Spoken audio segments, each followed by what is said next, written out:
still had my husband's funeral dirt under my fingernails when his mother, Catherine, slapped the house keys out of my hand. "You were a mistake he made while he was alive," she sneered. "One we are correcting now that he's dead."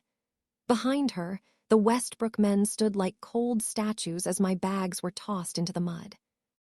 I was Zara Westbrook, once a wife loved beyond measure, now a black widow left to die in the rain with nothing but a garbage bag and $0 to my name. I thought the darkness would swallow me, until the headlights of a black Genesis cut through the storm. I didn't know then that the man behind the wheel was Kim Min-jae, a man whose name made the city tremble. He didn't just give me a ride, he gave me a war. If you're ready to see what happens when an evil family loses everything to a woman with nothing left to lose, hit that subscribe button. Let's get into my story. Before the rain turned to ice and my life turned to ash, there was a season of light so brilliant it felt untouchable. My husband, David Westbrook, was the only man I'd ever met who looked at me and saw a sanctuary rather than a trophy or a target. We lived in a world of our own making, a beautiful, isolated island of joy and happiness that we guarded with fierce devotion. While the Westbrook name carried the heavy scent of old money, power, and corporate greed, David had built a wall around our home that their venom couldn't penetrate. He was my shield, my best friend, and the only person who made this foreign land feel like home. Our days were filled with the kind of quiet magic that doesn't need an audience. We didn't bother with the extended family's gala invitations or their suffocating Sunday brunches, preferring the warmth of our own kitchen and the sound of our shared laughter. David knew the whispers that followed me, the hushed, ugly comments about my skin tone and my heritage that his mother, Catherine, barely bothered to hide behind her designer silk scarves. He knew his father, Richard, viewed our marriage as a stain on the family's carefully curated legacy. Yet David never wavered. He would take my hand in public, his grip firm and steady, and lean in to whisper, "It's just you and me, Zara, always." He shielded me from the racism that lived in their hearts and the greed that fueled their lives. He was the one who told me that our success was ours alone, built on the long hours we both poured into our joint ventures. We labored side by side to build a life that didn't rely on the Westbrook coffers, creating a portfolio of properties and investments that were supposed to be our future. In those years, I was the luckiest woman alive, living in a golden cage that didn't feel like a prison, because the doors were only locked to keep the monsters out. But monsters are patient, and they know how to wait for the shield to fall. It happened on a Tuesday, a day that started with a kiss and ended with a phone call that shattered the universe. The motor accident was described as ghastly, a word too clinical for the horror of a twisted metal frame and a life extinguished in a heartbeat on a rain-slicked highway. Just like that, the wall David had built around me vanished. The grief was a physical weight, a suffocating shroud that left me numb as I moved through the motions of a funeral I barely remember.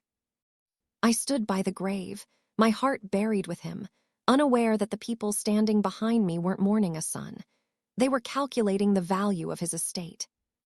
The betrayal didn't wait for the mourning period to end. It didn't even wait for the sun to set on the day of his burial. I returned from the cemetery, my shoes still caked with the fresh earth of his final resting place, only to find the locks changed and my belongings piled in the mud. There was no mercy in Catherine's eyes as she watched me struggle to understand. There was no grief in Richard's voice when he told me that without David, I was nothing to them.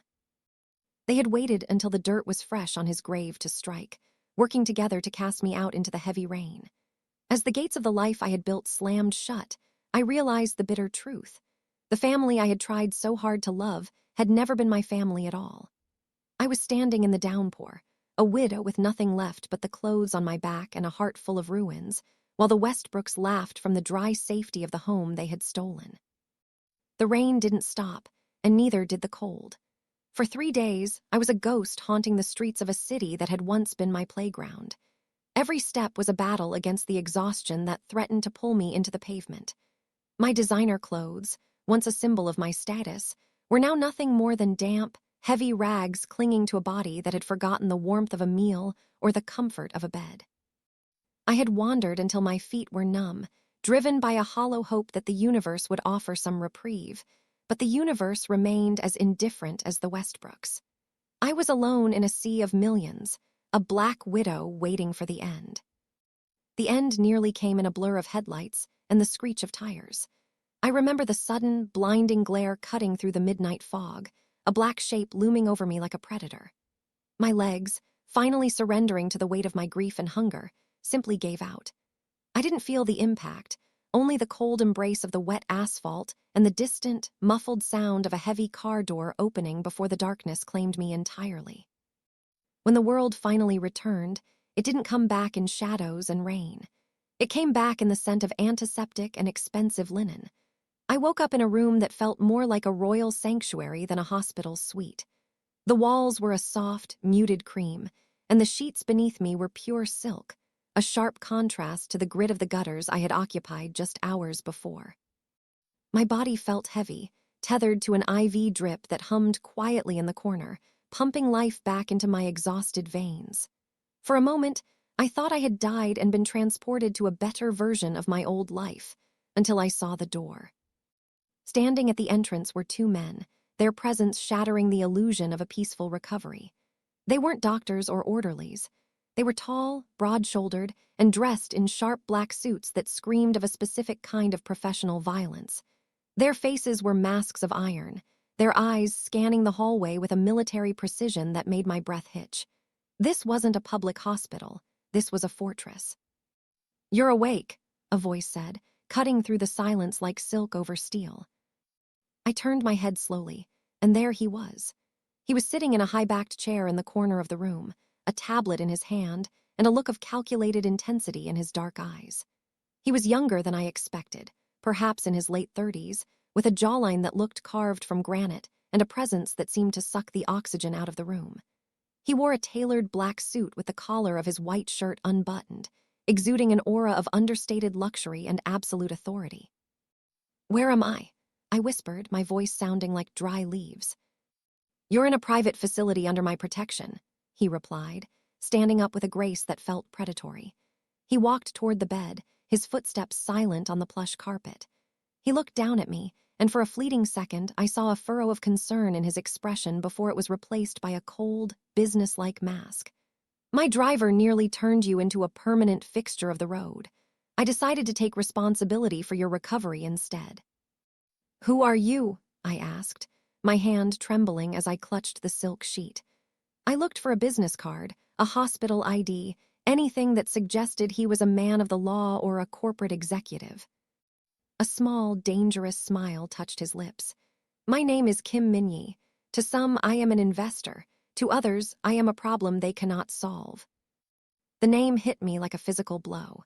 Even in the sheltered world David had built for me, I had heard the whispers of Kim Min-jae. He wasn't just a businessman. He was the King of Seoul, the most feared Mafia boss in the Underworld, a man whose influence reached into the highest offices and the darkest corners of the city. I looked at the armed men at the door and then back at the man standing over me. The realization settled in my gut with the weight of lead. I hadn't been saved by a good Samaritan. I had been picked up by the most dangerous man in the country, and I had just traded one cage for a much more lethal one. I was in a silk prison, and the key belonged to a ghost. The antiseptic scent of the suite felt heavier now, mingling with the expensive, woody cologne that clung to Kim Min-jae. He sat at the foot of my bed, a silent observer as I began to unravel the wreckage of my life. I told him everything, not just the facts, but the feeling of it. I described the 3 years David, and I had spent building our world brick by brick, the long nights of labor, and the shared dreams that the Westbrooks had viewed as a contagion. I told him how they had waited for the dirt to settle on David's casket before they stripped the wedding ring from my memory and the keys from my hand. As I spoke, I watched the man they called the King of Seoul. His expression remained a mask of polished stone, but his eyes, dark and bottomless, began to change. I told him about Catherine's sneer as she threw my bags into the mud, and Richard's cold declaration that I was nothing more than a curse they were finally correcting. I spoke of the 3 days I had spent wandering in the rain, a ghost in my own city, while they sat in the warmth of the home David and I had paid for with our own sweat. When I finally finished, the silence in the room was deafening. Min-jae didn't move, but the atmosphere shifted. The air grew thin, charged with a sudden, violent static. His calm, calculated demeanor didn't just crack. It vanished, replaced by a white-hot fury that seemed to vibrate off his tailored suit. He stood slowly, his shadow stretching across the silk sheets like a dark omen. He wasn't looking at me anymore. He was looking through the walls toward the Westbrook estate. "They took your labor," he said, his voice dropping to a low, lethal hum that made the guards at the door straighten their backs. "They took your mourning and turned it into an opportunity for theft. They treated the widow of their own son like a stray dog to be kicked into the gutter." He turned back to me, and for the first time, the intimidating authority in his gaze was tempered by a terrifying kind of respect. He reached out, his thumb brushing against my jaw where the cold of the rain still seemed to linger in my bones. "In my world, there is a price for such dishonor," he whispered, his eyes burning with a draconic fire. "The Westbrooks believe they have won because they hold the paper and the keys. They do not realize they have invited a war they cannot survive." He stepped away from the bed, the fury now refined into a cold, sharp blade of intent. He adjusted his cuffs, the silver ring on his finger catching the light like a spark of ice. "Zara," he said, using my name with a weight that felt like a coronation. "I give you my word. They will pay for every tear that fell in that rain. They will pay for every cent they stole and every insult they spat. I will ensure they return what is yours, and they will pay the interest in blood or in gold." The vow hung in the air, a dark promise from a man who didn't know the meaning of mercy. I looked at my trembling hands and then at him. For the first time since the accident, the hollow pit of my grief was being filled with something else. It was hot, sharp, and tasted like justice. I wasn't just a widow anymore. I was a catalyst for a dragon's wrath. The transition from the sterile luxury of the hospital to Kim Min-jae's private estate felt like crossing a border into a sovereign nation. His home was a fortress of glass and charcoal stone perched high above the city, where the air was thin and the silence was heavy with the weight of unspoken commands. It was here, amidst the minimalist elegance and the watchful eyes of silent guards, that my second life truly began. Min-jae didn't treat me like a guest or a fragile survivor. He treated me like a dormant weapon that needed to be sharpened. The first lesson began in his study, a room lined with floor-to-ceiling screens that flickered with the digital pulse of the city. He stood by the window, the sprawling lights of Seoul reflecting in his dark, intense eyes. "The Westbrooks believe they are powerful because they have a high bank balance and a name that opens doors," he said, his voice a low, rhythmic thrum that commanded attention. "But they are fools. Money can be frozen. Names can be tarnished. Real power, Zara, isn't just money, it's information." Over the following weeks, the softness that had defined my life as a sheltered wife was methodically stripped away. Min-jae became a relentless mentor, pushing me to shed the skin of the woman who had begged for mercy in the rain. He taught me that every human being has a pressure point, a secret, a debt, or a desire that can be used to bend them to your will. We spent hours dissecting the Westbrook empire, not looking for their assets, but for their fractures. He showed me how to read a balance sheet not for profit, but for the hidden gaps where Richard Westbrook's embezzlement lay hidden like a coiled snake. He taught me the art of leverage, how to find the one piece of information a man would kill to protect and use it to make him move like a puppet on a string. Under his guidance, I realized that my late husband's family hadn't just stolen my property. They had relied on my ignorance of the world they lived in. "You have been playing a game of emotions," Min-jae told me one evening as we pored over a list of the brother Luke's secret creditors. "The Westbrooks used your love for David to blind you. Now you will use their greed to bury them. Information is the knife. Leverage is the hand that twists it." I learned to mask my grief behind a calculated, icy silence. I learned to watch the subtle shifts in a person's posture, to hear the lie before it was fully spoken. Each secret we uncovered, every unpaid debt of Luke's, every cold-blooded transaction of Catherine's, became a brick in the wall I was building to crush them. I was no longer the widow wandering in the rain. I was becoming a predator in the shadows, learning that while the Westbrooks owned the streets, Min-jae owned the truth, and soon that truth would be mine to unleash.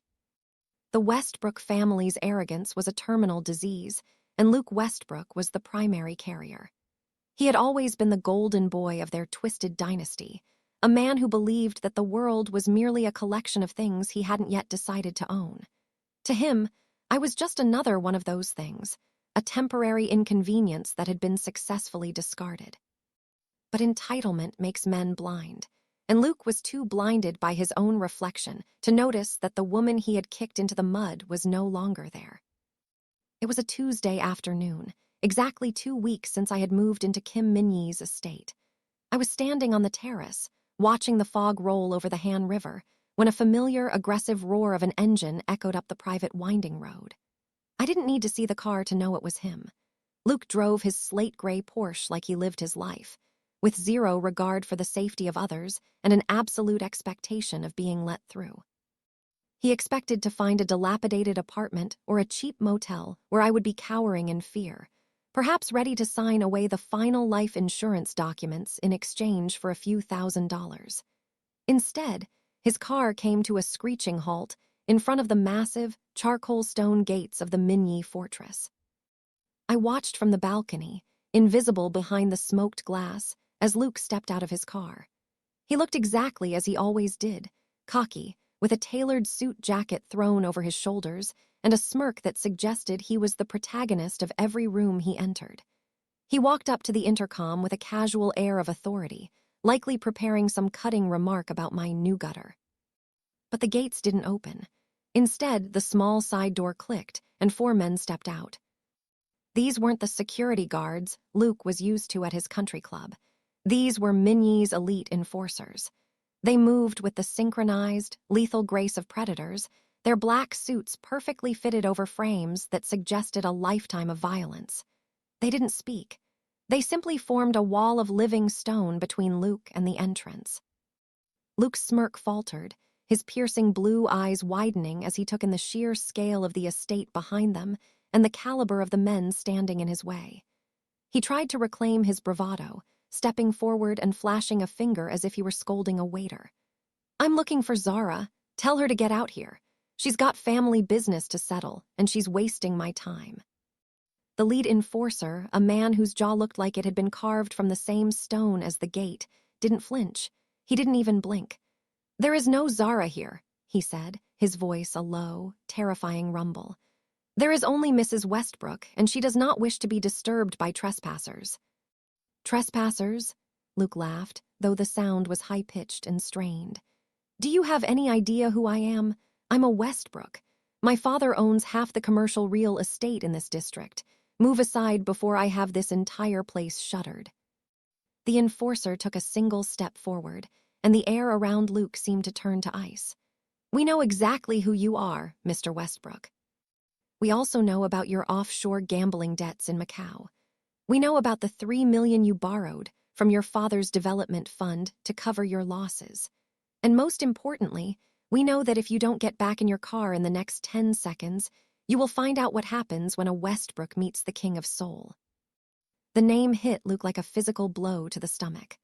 The King of Seoul was a myth to people like him, a dark story told to keep the elite from stepping too far out of line. To realize that the widow he had mocked was now under the direct protection of Kim Min-jae was a paradigm shift he wasn't prepared for. I watched as the first wave of genuine panic washed over his face. His skin turned a sickly shade of gray, and the hand he had been using to point at the guards began to tremble. He looked up at the house, his eyes darting across the windows until they landed on the glass where I stood. He couldn't see me, but he felt me. He felt the shift in power.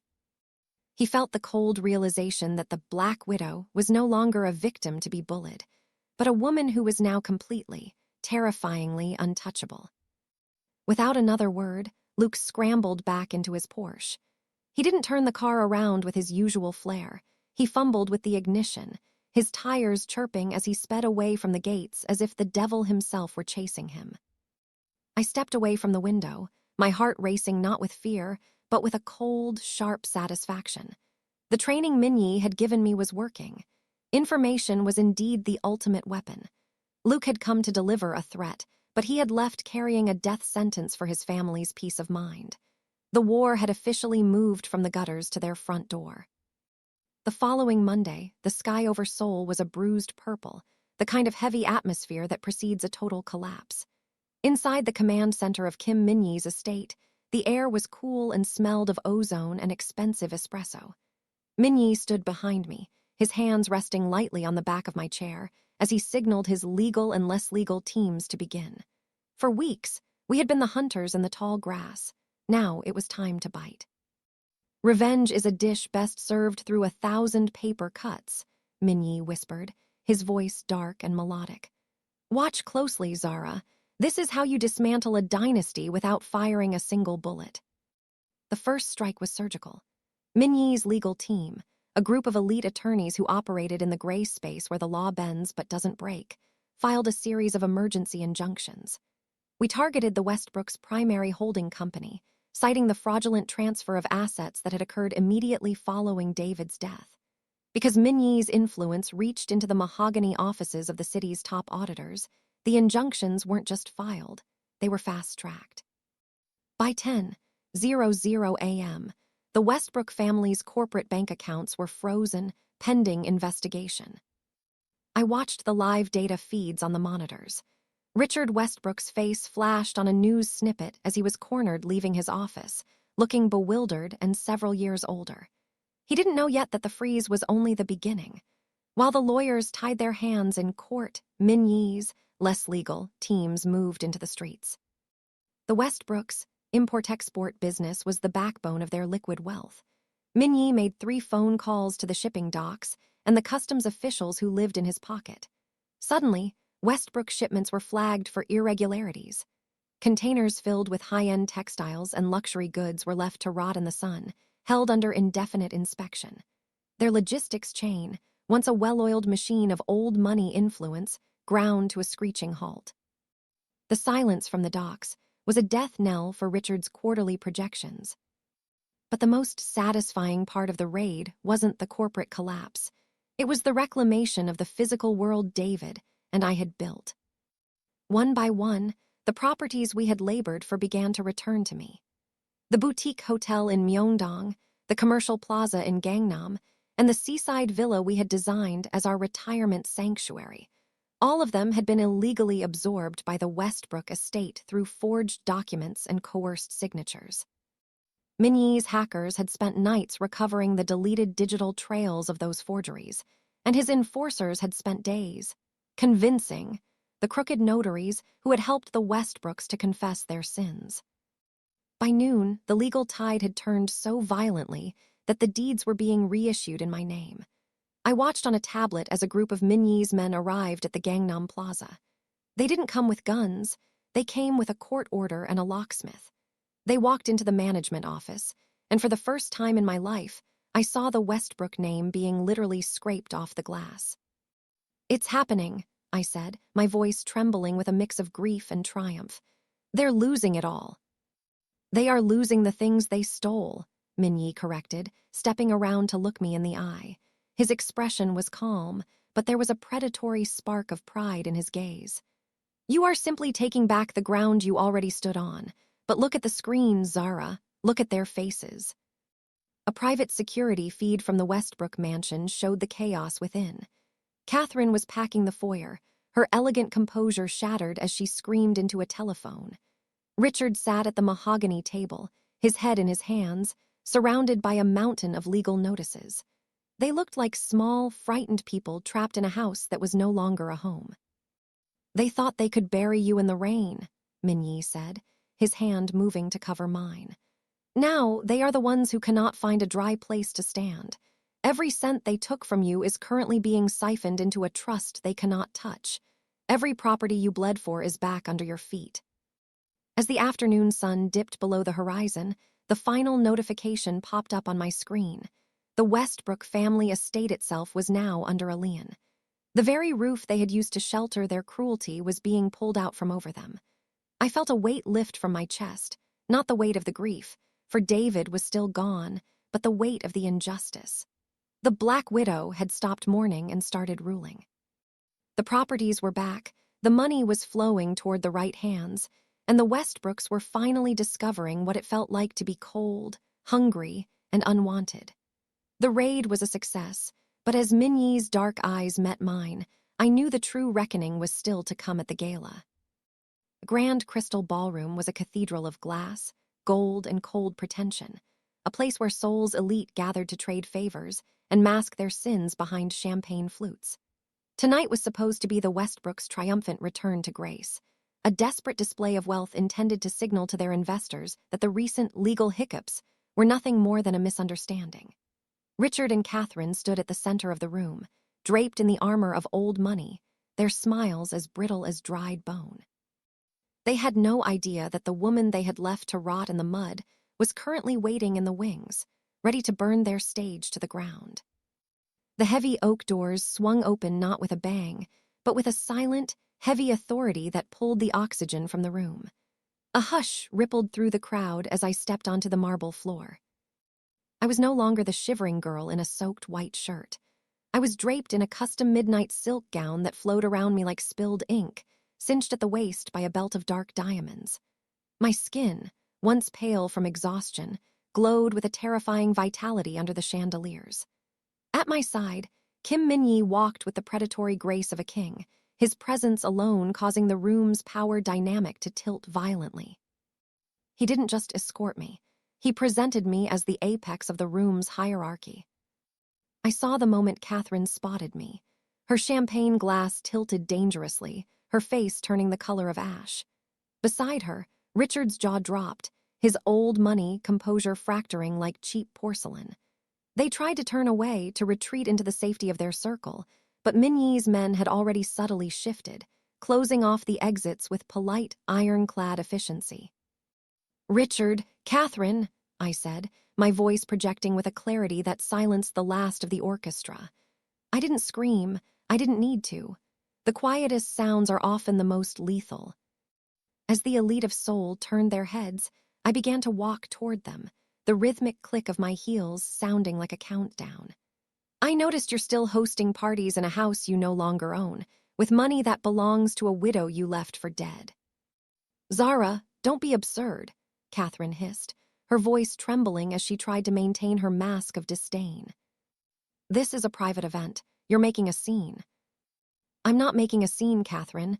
I'm making a record," I replied, stopping inches from her. I pulled a slim, black folder from the clutch I carried. "The auditors found the forged signatures, Richard. They found the offshore accounts you used to hide David's life insurance. And tonight, the city's ethics committee found out that you've been using investor funds to cover Luke's gambling debts." A collective gasp went up from the crowd. To the people in this room, losing money was a tragedy, but losing face was a death sentence. I watched as their friends, the CEOs and socialites who had been laughing with them moments ago, began to physically step away, creating a circle of isolation around the Westbrooks. "You called me a black widow to shame me," I said, leaning in so only they could hear the ice in my words. "You thought that name would make me small, but a black widow doesn't just mourn, she survives the world that tries to crush her, and she always takes what is hers." I turned to the room, my gaze sweeping over the cameras and the curious eyes of the city's most powerful. "As of 6 o'clock tonight, the Westbrook holdings have been liquidated. The properties they stole have been returned to my name, and the people you see before you are no longer the Westbrooks you knew. They are simply ghosts in expensive suits." Richard tried to speak, but the words died in his throat as the reality of his social annihilation set in. He looked around and saw only cold stares and the flash of smartphones recording his downfall. Catherine let out a soft, strangled sob, her hand reaching for a necklace that was likely already under a lien. Min-jae stepped forward, placing a hand on the small of my back. He didn't say a word, but the look he gave the room made it clear. Zara Westbrook was now a name protected by the dragon. We turned and walked out of the ballroom, leaving the Westbrooks standing in the center of a ruins they had built themselves. Behind us, the Black Widow was no longer a slur or a curse. It was a title of power, a warning that the woman they tried to bury had instead taken the throne. The social ruin was complete. The legal end was only a signature away. The aftermath of the gala was not a celebration. It was a clinical extraction. Within 24 hours, the Westbrook name had become radioactive, and the family's remaining allies had vanished like smoke in a gale. The final act of their downfall took place not in a grand ballroom, but in the sterile, high-ceilinged conference room of Kim Min-jae's private offices. The view outside the floor-to-ceiling windows showed a gray, overcast Seoul, mirroring the bleak reality now facing the people who had once thought themselves untouchable. I sat at the head of the long obsidian table, Min-jae standing directly behind me like a shadow made of steel. Across from us sat Richard, Catherine, and Luke. They looked like hollowed-out versions of the people who had stood on that mansion porch weeks ago. Richard's expensive suit seemed 2 sizes too large for his shrunken frame. Catherine's eyes were bloodshot and rimmed with a desperation that no amount of designer makeup could hide. And Luke, the once arrogant prince, sat slumped and trembling, his cocky bravado replaced by the twitching nerves of a man who knew he was 1 word away from a prison cell. On the table between us lay the final document, the deed to the Westbrook family estate. It was the crown jewel of their stolen empire, the very roof they had used as a weapon against me. Beside it sat a fountain pen that looked more like a ceremonial dagger in the harsh, fluorescent light. "You can't do this," Catherine whispered, her voice cracking as she stared at the paper. "That house has been in the family for 3 generations. It's our legacy." "Your legacy died the moment you used it to shelter the theft of a widow's life," I replied, my voice calm and devoid of the pity they were fishing for. "You didn't value David's legacy when he was alive, and you certainly didn't value it when you threw my clothes into the mud. Why should I value yours?" Min-jae leaned forward, his hands pressing flat onto the table. The movement was slight, but the guards at the door shifted in response, a silent reminder of the less legal consequences waiting for them if this meeting didn't end in my favor. "The investigation into your embezzlement is ready to be handed over to the prosecutor's office," Min-jae said, his tone conversational but lethal. "The Macau gambling debts Luke accumulated have been bought by my associates.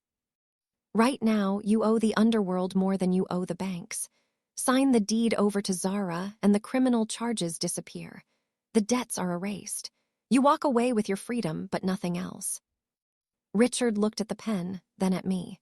For a moment, I saw a flash of the old patriarch, the man who thought he could dominate anyone through sheer force of will.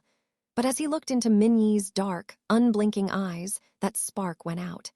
He realized he wasn't negotiating. He was being offered a mercy he didn't deserve. With a hand that shook visibly, Richard reached for the pen. I watched in silence as he scrawled his name on the line, the final signature that severed the Westbrook name from the land they had occupied. Catherine followed, her tears smudging the ink as she signed away the only thing she had left to give her status. Finally, Luke signed, his eyes downcast, unable to look at me even for a second. I picked up the document, the parchment feeling heavy with the weight of the last few months.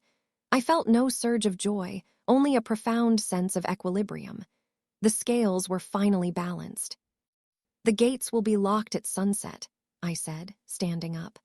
"My team has already packed your personal belongings, just the things you brought into that house themselves, nothing bought with David's money or mine. You'll find them in garbage bags at the edge of the driveway." The irony wasn't lost on them. Catherine let out a strangled sob, realizing I was mirroring her own cruelty back at her with mathematical precision. "Where are we supposed to go?" Luke asked, his voice small and pathetic. "The same place you sent me," I told him, looking him straight in the eyes. "Into the rain. I suggest you start walking before it starts to pour." As they were escorted out by Min-jae's men, I walked to the window and watched them descend the stairs to the street. They looked small, fragile, and utterly broken.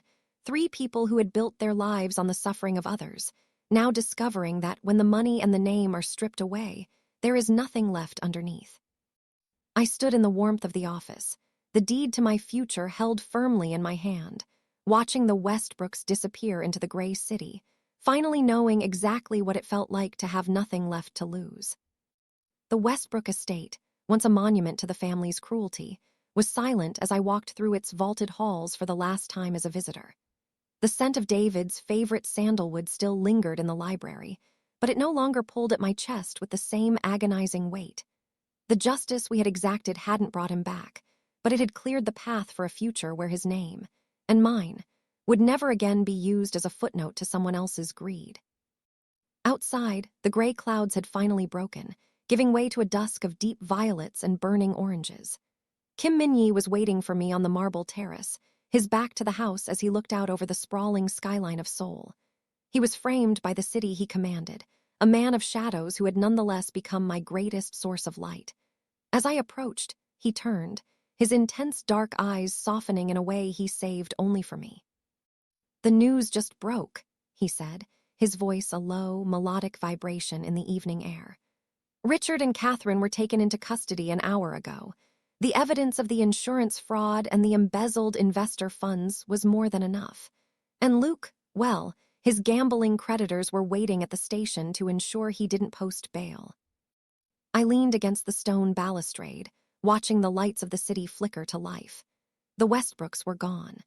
The people who had tried to bury me in the rain were now facing a life of concrete walls and iron bars, their reputation shattered beyond repair. But even with the victory complete, there was a question hanging in the air, one that had been growing between us with every lesson and every secret shared. Min-jae stepped closer, his presence commanding and yet strangely vulnerable. He reached out, his fingers tracing the line of my jaw with a gentleness that contradicted the lethal power he held over the city. "You have reclaimed everything that was taken, Zara," he whispered. "You are the legal owner of an empire, a woman of wealth and influence. You could leave this world behind. You could take your fortune and find a life of peace, far away from the shadows I inhabit." He paused, his gaze searching mine. "But I don't think that's who you are anymore. I've watched you transform. I've seen the fire you carry. Seoul needs a queen who understands the value of loyalty because she has known the cost of betrayal." He reached into his pocket and pulled out a small, velvet box. When he opened it, a ring of rare black diamonds surrounding a single, flawless white stone caught the fading sunlight. It wasn't just a promise of marriage, it was a pact. "Stay with me," Min-jae said, his voice dropping to a silken, ironclad vow. "Not as a guest and not as a student. Rule with me. Be the partner to the King of Seoul. Together, we will build a new empire, one that values the labor of the honest and punishes the greed of the cruel. I am asking you to be my wife and my equal." I looked at the ring, then at the man who had pulled me from the gutter and taught me how to sharpen my grief into a blade. The Zara who had fainted in the rain was dead. The woman standing on this terrace was someone David would have been proud of, someone who had survived the unthinkable and emerged with a crown. "I didn't think I could ever trust a man again," I said, my hand moving to rest over his heart. "But you didn't just save my life, Min-jae. You gave me back my soul." I took the ring from the box and slid it onto my finger. It felt heavy, a beautiful anchor to a new reality. "I accept, but I won't just rule by your side. I will rule with you."